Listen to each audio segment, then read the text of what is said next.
Hi, ladies. Good morning. Happy Friday. This is Elle. Happy Friday. And I have my good friend here with us today, Mary Ann. Welcome, Mary Ann, all the way from Houston, Texas. Thank you so much. Thank you. It's great to be here, Elle. So great to have you, Mary Ann. And let me introduce you to Mary Ann.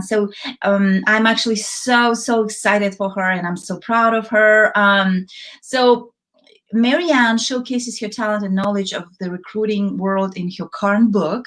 So she's a consultant, and she has wrote two books, Revolutionary Recruiting, and then the accompanying workbook right now she has is Revolutionary Reinvention. These books support individuals and corporations, teaching them how to tap into each candidate's unrealized potential to find the right person for each job, maximizing both employee satisfaction as well as the employee's bottom line. And, Mary Ann has such an extensive experience in this industry of recruiting, and I know it's shifted. And congratulations, her book just got #1 out of the 100 books, top 100 recruiting books by the Book Authority, right? Congratulations. So exciting. That's amazing. Thank you. So welcome again, Mary Ann. Welcome. How are you doing this morning? I'm wonderful. It's great to be here, Elle. It's always great to be with you and Women of the World. I am a big fan of what you do, and I'm thrilled that I'm a member of this organization because you really go over and above trying to help all of us women work together and help each other and become the best we can be. And that's what I'm about too. Yes, thank you. It's great to have you with your expertise. And yeah, I'm seeing you the second day in a row, so I'm loving it. I love it. So awesome. Let's see. One of my favorite questions that I love to ask first before we jump into anything else is, what makes you different? What makes you unique? What makes you tick? Well, I am very different as a recruiter, and I say that in a really positive way, because I'm what I call a holistic recruiter. And what that means, Elle, is that I look at the whole person, all right? And I put a lot of mindfulness kind of practices into what I do. So I don't, the old days of recruiting, you looked at a resume, you looked at a job description. If the keywords matched, you slapped them together and you hopefully made a placement. But that's not the way it is anymore. We have a lot of changes. And especially with COVID, we've had even more changes. So what I do in my practice that's so different than most recruiters is I look at the human being, I look at the person, and I look at where are you right now in your life and what's important to you? What is your skill set, right?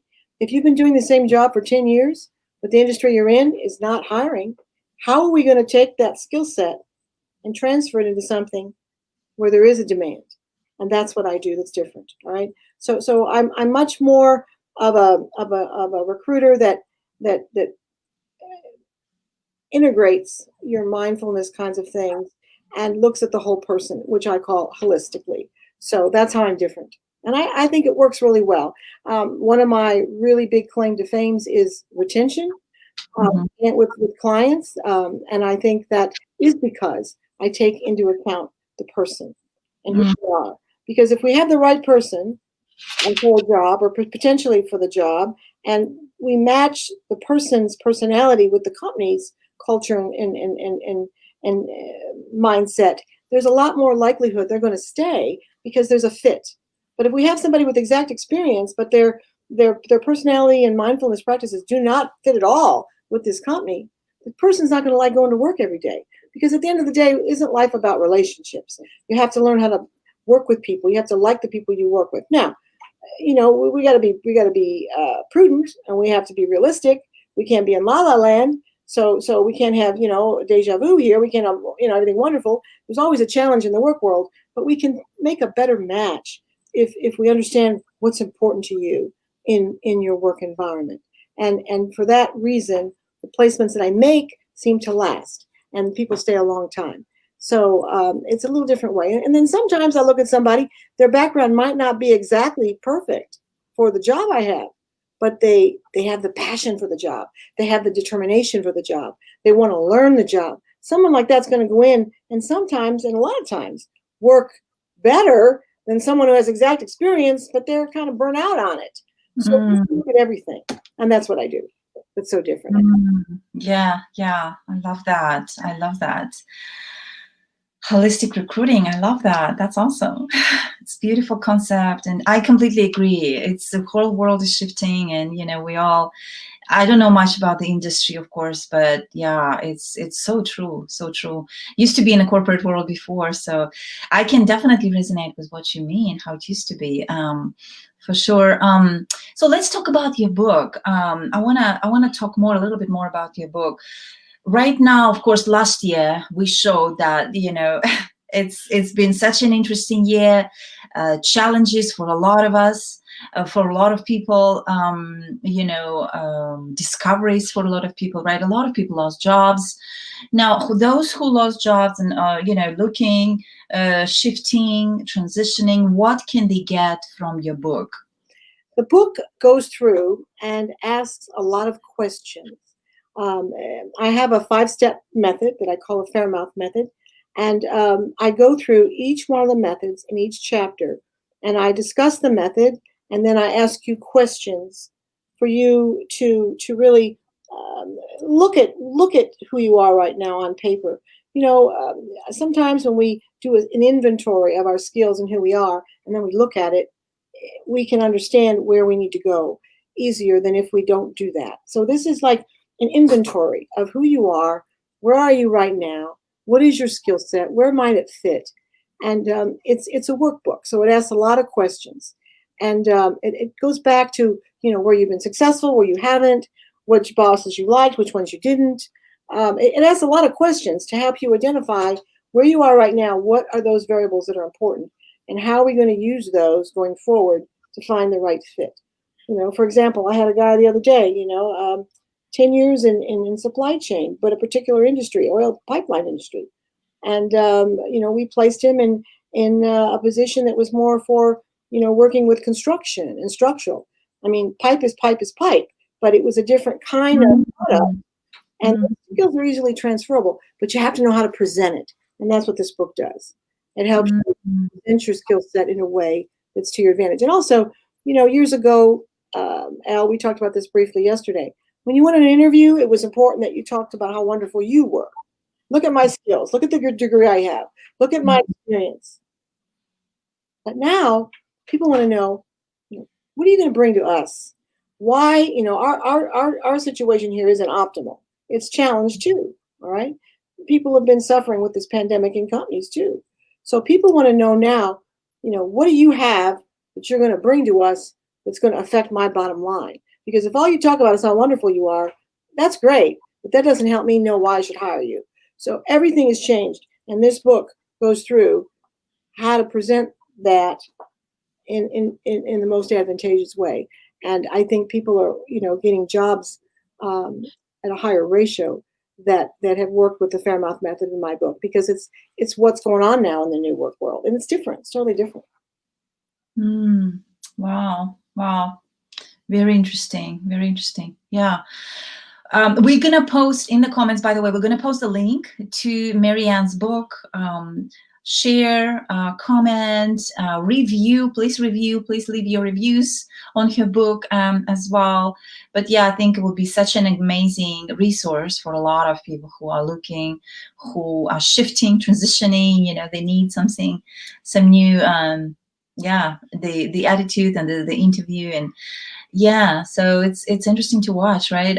What else can you share from specific when it comes to your industry, where you are in what's happening now, Mary Ann, with everything? Well, I think that a lot of things are digital, a lot of things are online, a lot of companies are choosing to go the online route. And what I'm hearing from people is, I put my resume into 20 companies and I didn't hear anything back. Well, a lot of people say they call it a dry hole. So because the world is really turning in a digital way, you have to make sure that resume is written in a way that's to your advantage. And right now, Elle, if those keywords on that resume don't match the algorithms of that particular company's demands, no matter how good you are, how perfect you are for that job, you're not going to get an interview. So you have to make sure that you're handling your job hunt process in a way that's in alignment with what's going on in the digital world. Because if you don't, you're not going to get that first step. Then once you get the first step, once you get the interview, you have to interview online. Not like so many years before where we interviewed in person. That's not happening right now because of the pandemic, and the vaccine isn't out there enough yet. Maybe down the road, later in the year, that might change. Mm-hmm. But I'd say 90% of interviews are online. So if you don't interview correctly, the lighting's not right, your area that you're interviewing in isn't nice and neat. I think I mentioned yesterday, I had an accountant interview the other day, and he interviewed in his kitchen. But he had all these dirty dishes in the kitchen, and he had perfect experience, and his verbal skills were good. He interviewed right, but the client called me back and said, I cannot get past those dirty dishes in the kitchen. This is a job that's attention to detail. And if he didn't have it on the interview, how do I know he's going to have it in the job? He didn't get the offer. So you have to understand we're in a different time and a different place, and the process has changed. And if you're aware of that and you interview in a way that's in alignment with that, your chances of getting a job are a lot higher than if you don't. And I think, my two books, the first book, Revolutionary Recruiting, is more my wisdom, is what I've done over 30 years, and talks about the Faremouth method. But the second book, the one that just came out, is more about you using your wisdom to identify who you are and what skills you have to bring to the marketplace. Now, it's a general thing, but the questions that ask of you bring you specific kinds of information about you.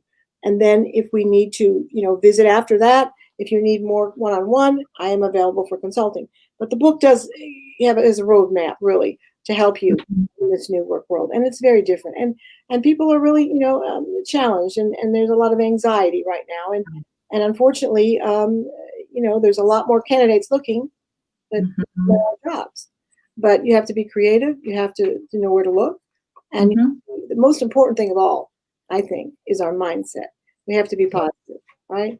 I had somebody go to an interview the other day, and all I did was talk about their aunt that died of COVID. And my client said, I don't want to hear that, Mary Ann. I'm sorry her aunt died, but I don't want to hear that. So you have to, really be in control of your mindset and go in and present yourself in the most positive way for your best. Right. Yeah, that's so true. Yeah, especially if it's a first, a meeting with the person who is hiring you. Yeah, absolutely. And also my website, I have a website, faremouth.com, like big mouth, but Faremouth, F-A-R-E, and then mouth, that has a lot of my. I write for the USA Daily Post once a week.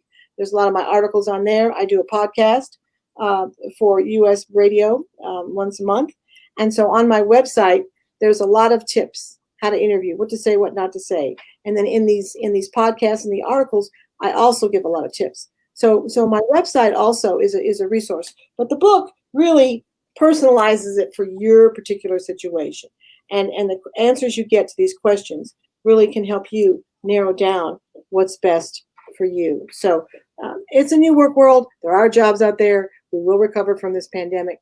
But if we have the knowledge and the skills that we need for the new work world, we're going to be at an advantage to somebody who doesn't. Yeah. Yes, very true. Yes, absolutely. One more question before we conclude. What trends, so for those who are looking right now, for those who are transitioning, maybe the job's eliminated or whatever, and maybe they want something else, they are looking to get new skills. What are the trends in the workforce right now that you would say, hot trends, or you would recommend people take on some courses or classes? What trends do you see? Well, I think the first thing right now is mindset. Trend is to change your mindset from negative to positive. No matter how much negativity you've been through, you've got to be positive. So the first thing is, the biggest trend is mindset. Has to be positive. If you have to use meditation, if you have to walk, if you have to do yoga, whatever you have to do to get that mindset more positive, do it. Number two, you got to be in the digital world. All right. The more digital skills you have, the better. All right. Now, if you're a person that's a social worker, you're not going to need as much of the IT. You're going to have to interview people or talk to people over the computer. So, you've got to make sure your microphone works, your lighting works. And so I would say mindset's number one. The more digital you can become, the better. I think that the industries right now, I mean, I think IT, obviously, anything to do with IT is hot. Medical is hot. Biomedical is hot. I mean, there's so many industries right now that are research, anything to do with that. But and I think the oil and gas market will turn around this year. I think it will. But I think that if you're a good, solid accountant and you've done accounting for an oil company, you can do accounting for a plastics company. So accounting is accounting, but it's going to be the way you present it and the way you can show how your skill set is transferable. And also, the other thing that's real important right now is to do your homework. You need to research a company.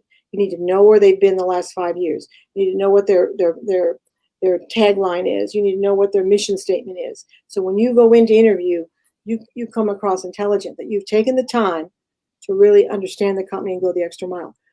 Not in my job description now is not that's got to be thrown out the window. You cannot say that. The other thing I'm seeing, Elle, is that people have to have more flexibility.